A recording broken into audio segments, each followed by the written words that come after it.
Biblioteca dos Pioneiros. Um apelo sincero. Por James White. Parte 1.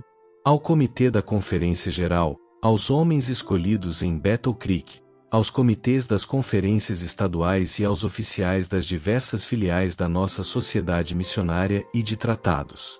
Queridos irmãos, pegamos nossa caneta para nos dirigir a vocês com a certeza de que o Senhor tem guiado nossa mente a considerar a condição atual do nosso povo e as necessidades da causa, como nunca antes sentimos. Em nosso retiro nas Montanhas Rochosas, reservamos um tempo para rever todo o fundamento da nossa posição. Examinamos todo o campo de trabalho e consideramos nossa própria condição diante de Deus e a do nosso povo. E com arrependimento e confissão de falta de fé e paciência, quando em profundas aflições no passado, para esperar que Deus vindicasse o que é certo, temos nos aproximado do Senhor. Em nossa primeira oração desta manhã, 20 de agosto, ao nos retirarmos da família para buscar especialmente ao Senhor, como tem sido nosso costume desde que chegamos às montanhas, a Senhora. Os sentimentos da Sra. White estavam com os nossos na mais forte certeza de que a mão do Senhor nos havia separado de seu povo por um tempo, para melhorar nossa saúde e reunir força espiritual e luz clara quanto à condição e às necessidades da causa. Aqui, pela graça de Deus, esperamos permanecer até que o Senhor nos envie para trabalhar entre seu povo. E enquanto desfrutamos de grande liberdade no Senhor, e da certeza de que Ele está nos guiando, perdoando nossa falta de fé, esperança, coragem e paciência para esperar, e está nos restaurando as alegrias de sua salvação, sentimos o mais profundo interesse por aqueles de nossos companheiros de trabalho que trouxeram escuridão e escravidão às suas próprias mentes e espíritos por não se posicionarem independentemente ao lado do Senhor e do que é certo, e nossas fervorosas orações sobem a Deus. Muitas vezes ao dia por eles, e também por aqueles que têm duplo trabalho, cuidado e responsabilidade na causa, devido à falha de alguns em socorrer o Senhor contra os poderosos. O clamor do Espírito está em nossos corações por eles, e esperamos ver neles a obra do Espírito em resposta. Se algum dia os servos de Deus se unirem nas labutas, tristezas, alegrias e responsabilidades da obra, o farão na crise da hora presente. Caros irmãos, quanto à correção de nossas posições, em relação ao breve fim da provação humana, a vinda do Filho do Homem e a sua clara e fácil defesa a partir das Escrituras da verdade, não precisamos nos dirigir a vocês. Vocês veem completa harmonia neles, todos concordando com a palavra segura da profecia em maravilhosa perfeição. E vocês chegam à conclusão natural e inevitável de que o fim de nossa obra deve chegar em breve. Caso contrário, todo movimento deve ser uma ilusão inexplicável. Mas não. A Bíblia é a rocha sobre a qual nos firmamos. Nosso sistema de interpretação é o único seguro e verdadeiro. E em harmonia com as advertências de Deus e com sua atuação em relação a homens e nações no passado, o último aviso do mundo chegou, e sua grande crise final está prestes a nos atingir.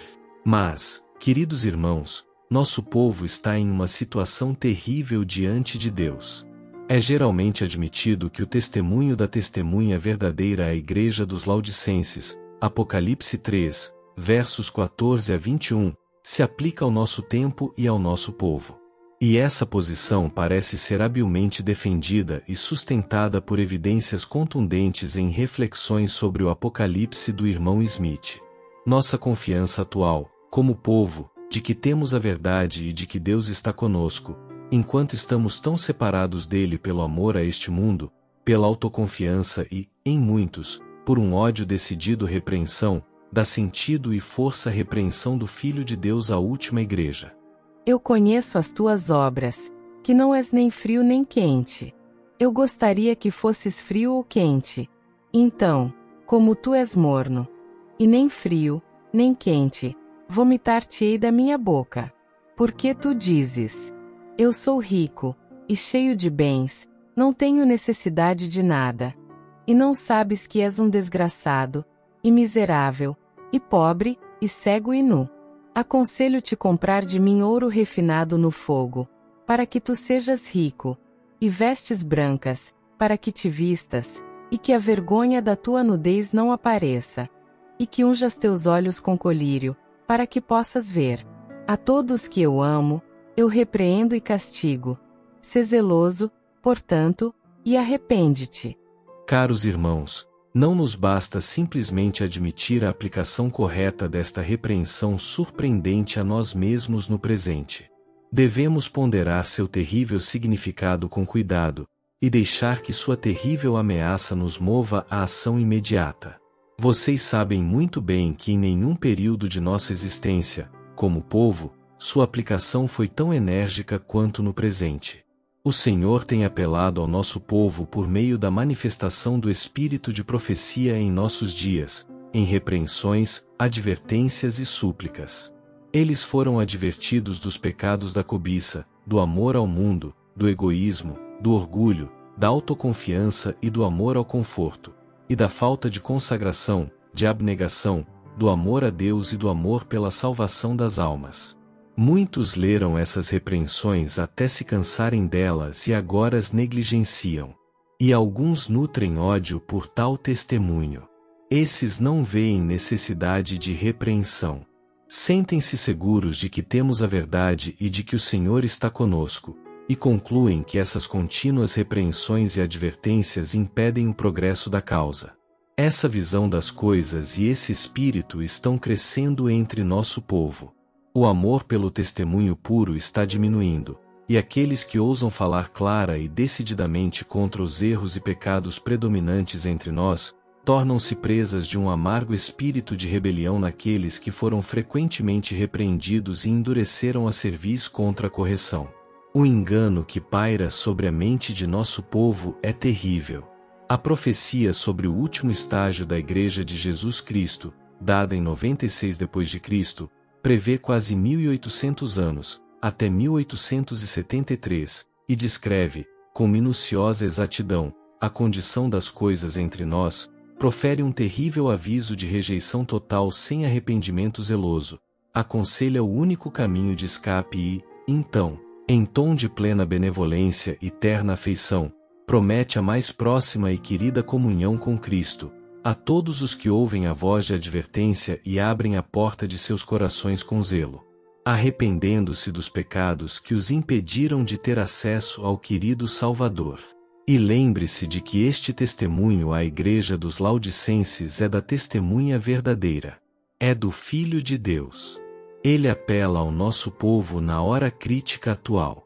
Descreve sua verdadeira condição de cegueira quanto a sua posição diante de Deus. E nada contribuiu tanto para levar nosso povo a essa condição quanto a influência daqueles que nutriram um sentimento de antipatia, e para alguns, isso se traduziu em ódio determinado, contra as repreensões que o Senhor deu ao seu povo por meio de seus servos fiéis.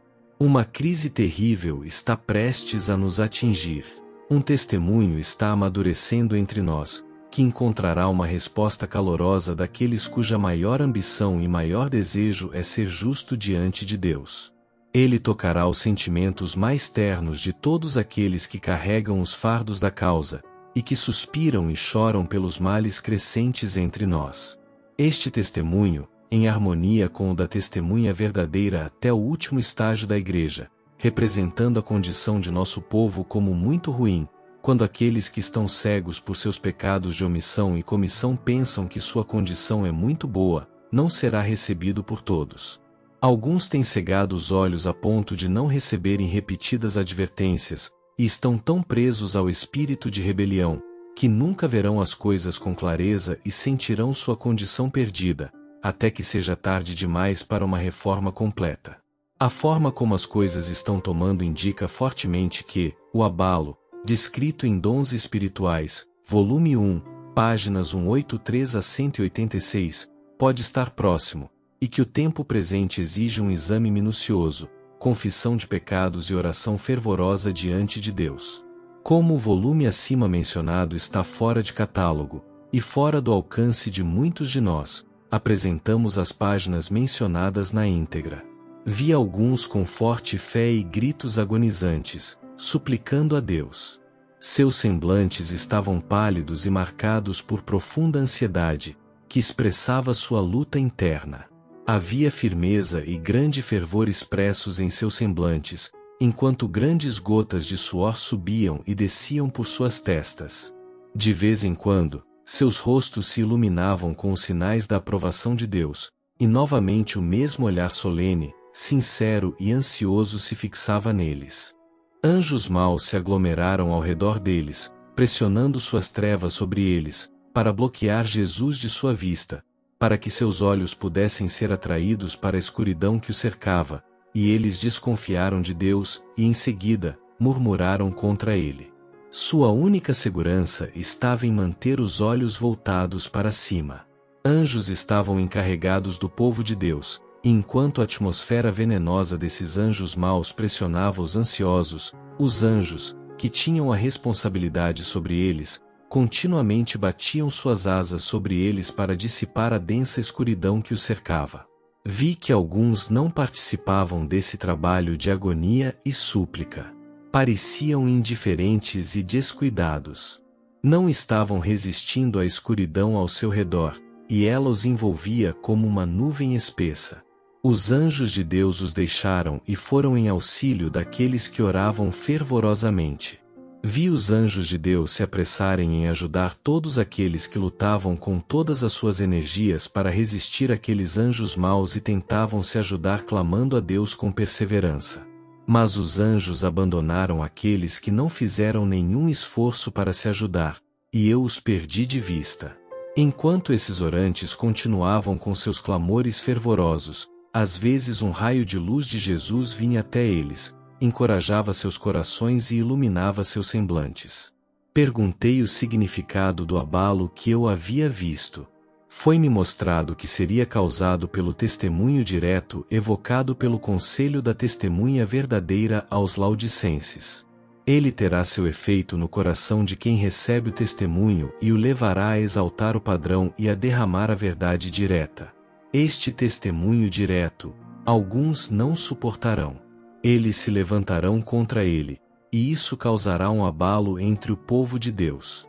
Vi que o testemunho da testemunha verdadeira não foi ouvido pela metade.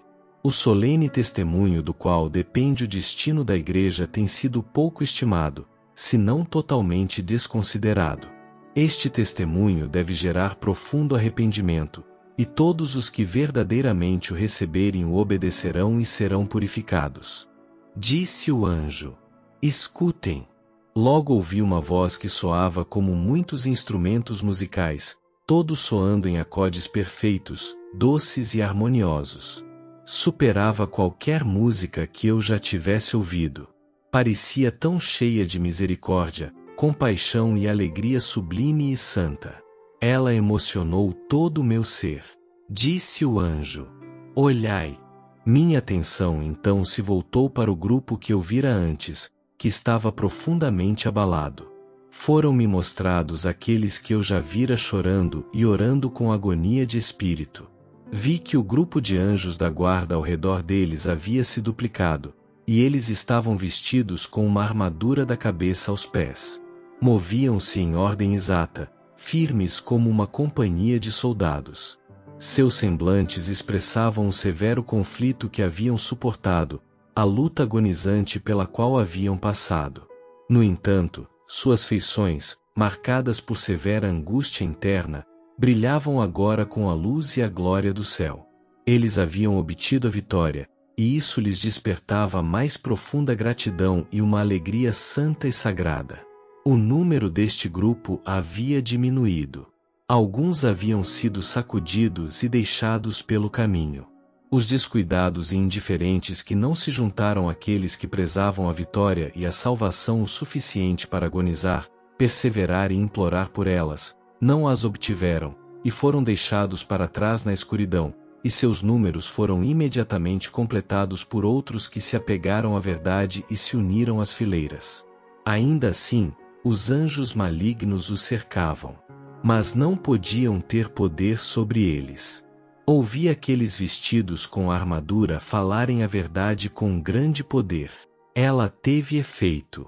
Vi aqueles que haviam sido amarrados. Algumas esposas foram amarradas por seus maridos, e algumas crianças foram amarradas por seus pais. Os honestos que haviam sido impedidos ou impedidos de ouvir a verdade, agora se apegavam avidamente à verdade dita. Todo o medo de seus parentes havia desaparecido. Somente a verdade era exaltada para eles. Era mais cara e preciosa do que a vida. Eles estavam famintos e sedentos pela verdade. Perguntei o que havia causado essa grande mudança. Um anjo respondeu: é a chuva serôdia, o refrigério da presença do Senhor, o alto clamor do terceiro anjo. Queridos irmãos, convidamos sua atenção especial para os capítulos 58 e 59 de Isaías.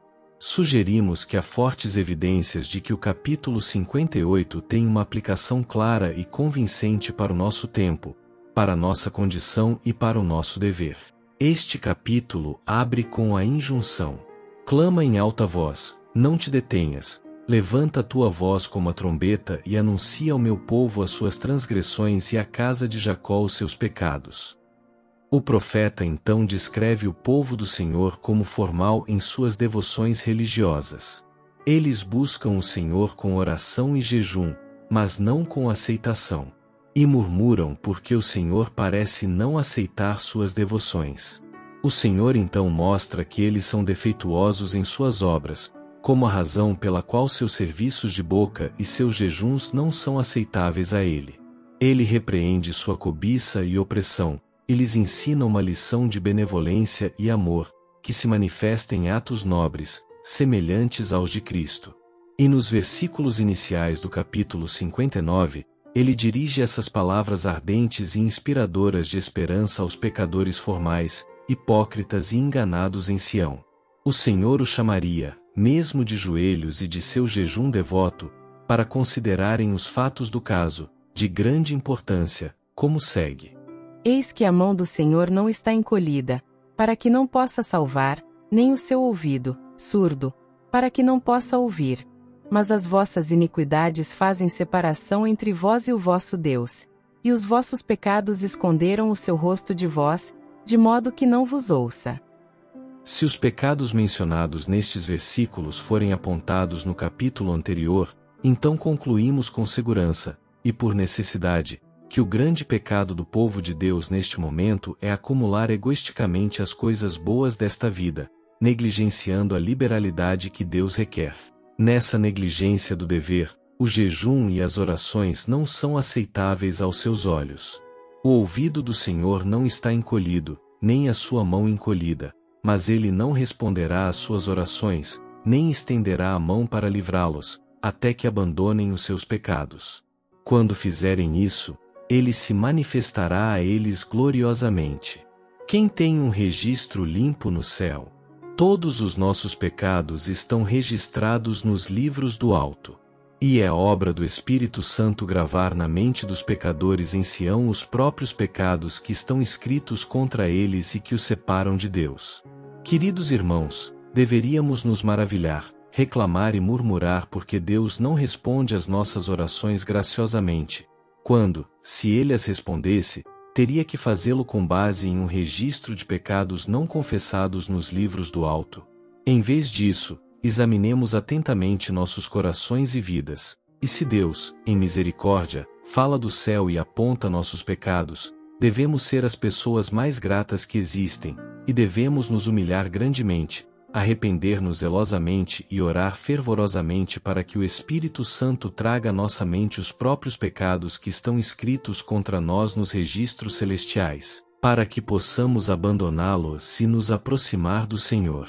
Dirigimo-nos a vocês, queridos irmãos, porque, na providência de Deus, coube a vocês assumir as responsabilidades de uma causa de tamanha magnitude e vasta importância.